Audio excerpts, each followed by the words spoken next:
So you too collected a series of old movies from way back when? Well, the question is, what can one do to preserve them before they fade away for good?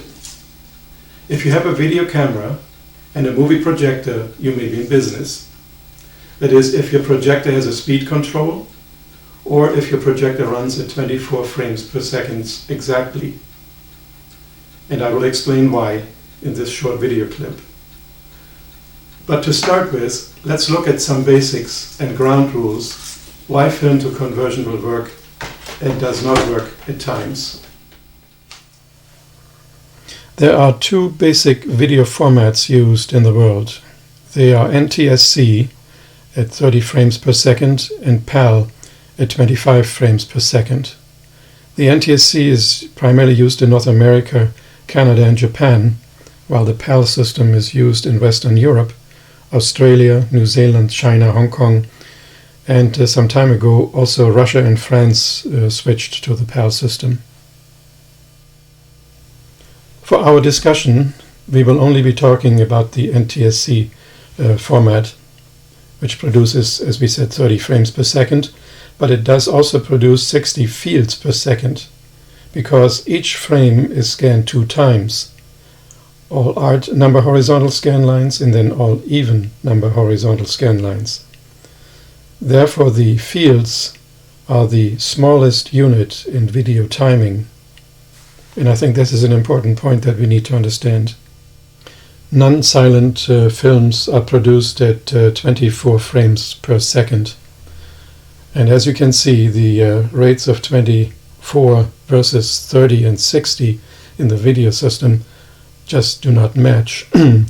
So a system was devised that is called a 3:2 pull-down, where one film frame is shown at 2 video fields at 1/30 of a second, and the next film frame is showed at for 3 video frames at 1/20 of a second, and so on, and then simply repeated as this pattern, namely 2-3, 2-3, 2-3, and so on.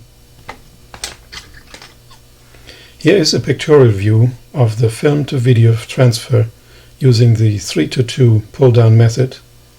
The PAL fields shown on the left side at 50 fields per second, for reference only, and the film frames in the center, and the NTSC fields with the 60 fields per second on the far right side. Each film frame is exposed for 1/24 of a second. But during the exposure, the 2 film frames, namely 1/12 of a second, our video camera can take in a group of 3 fields and a second group of 2 fields and the 2 fields. And that can be done in such a manner that it will match the film speed. So for the duration of the 3, we see a 1/20 of a second, and for the next group a 1/30 of a second. And if we put both of these numbers on one and the same denominator, namely 60, we will find that we get 3 60s and 2 60s. 3 frames, 2 frames, and 60s, meaning it is now matching up with our NTC 60 frames per second. So this system will actually work quite well, provided that the projector is maintained at a constant speed of 24 frames per second. Otherwise we will get some pulsating light intensities on our TV that are not very desirable. Let's illustrate this pulsing light with a simple setup. An 8mm projector, a home projector, with speed control, a camcorder, and a white sheet of paper representing the projection screen.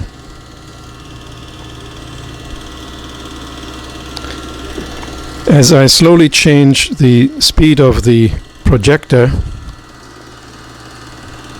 and I might want to move in on my camcorder, You see the pulsing there.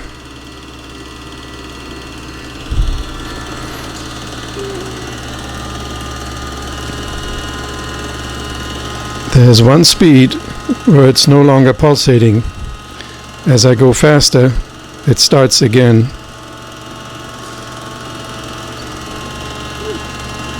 And here just about we've reached the point where no longer pulsing is observed.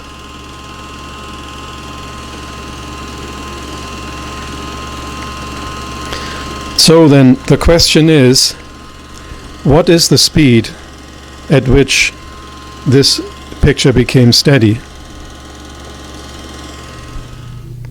Now, placing a light sensor connected to a frequency counter into the light beam should reveal what the actual frames per second would be. At this point in time, I have a fluorescent lamp above that reads 120 cycles. But I do have to turn the lights out in order to see what the projector will give.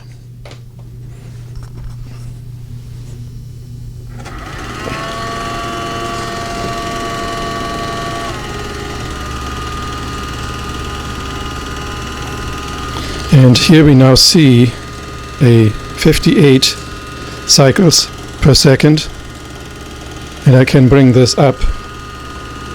Let's see, here's my setup.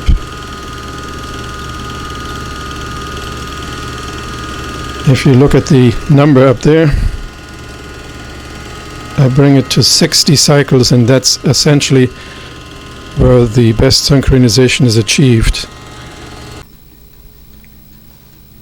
My preferred method of capturing movies onto video is by using a small converter box that takes the image from the projector on the front screen as shown here, and then the camera in back is taking the reflection from a mirror from the back side of that little screen and captures the image onto the camcorder.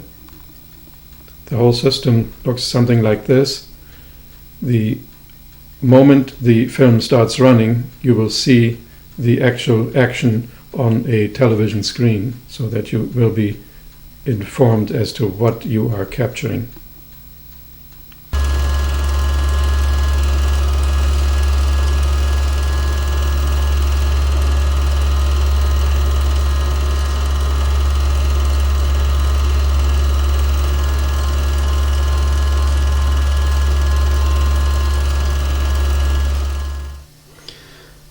We know that most of the 8mm home projectors run at 18 frames per second.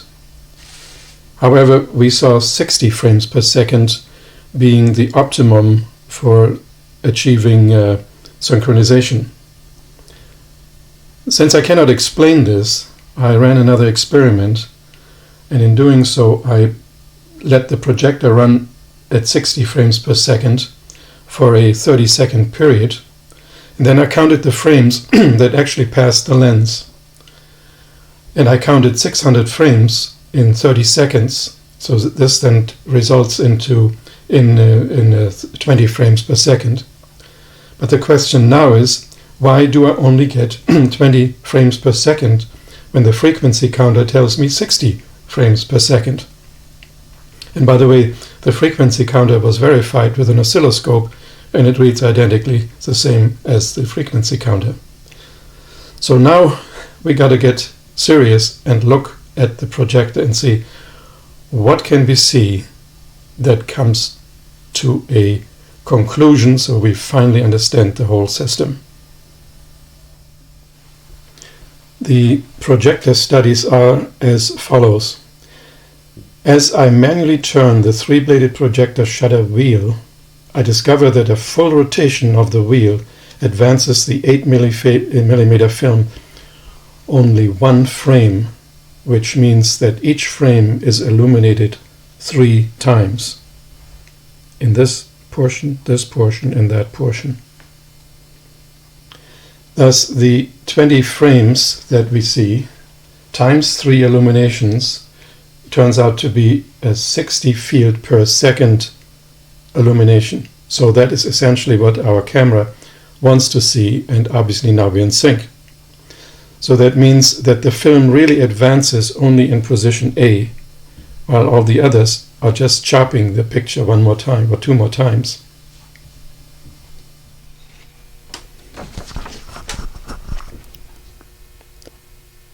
In summary, one can see that there is certainly no match for the frames. However, the fields of the projector and the video camera are in almost perfect synchronization.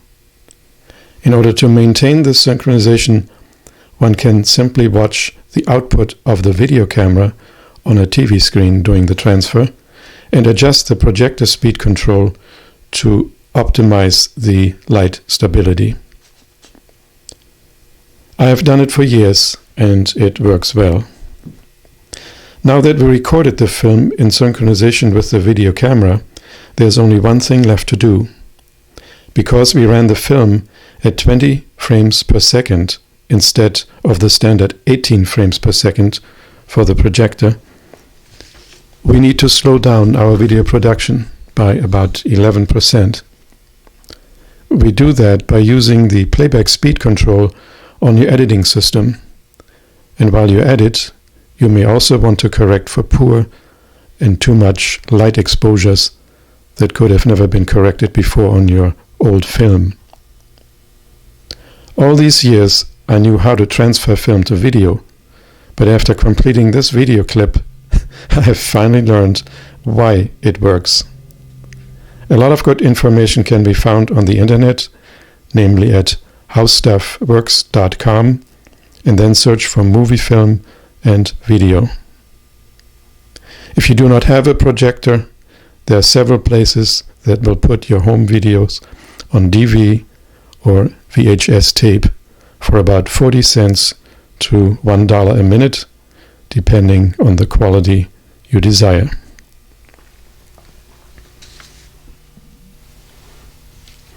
This was a recent ad, and I called the people at Ritz Camera, and they told me that they would put 2 hours worth of video or converted video onto one disc. So that was a very good deal. So this is essentially less than 40 cents per minute.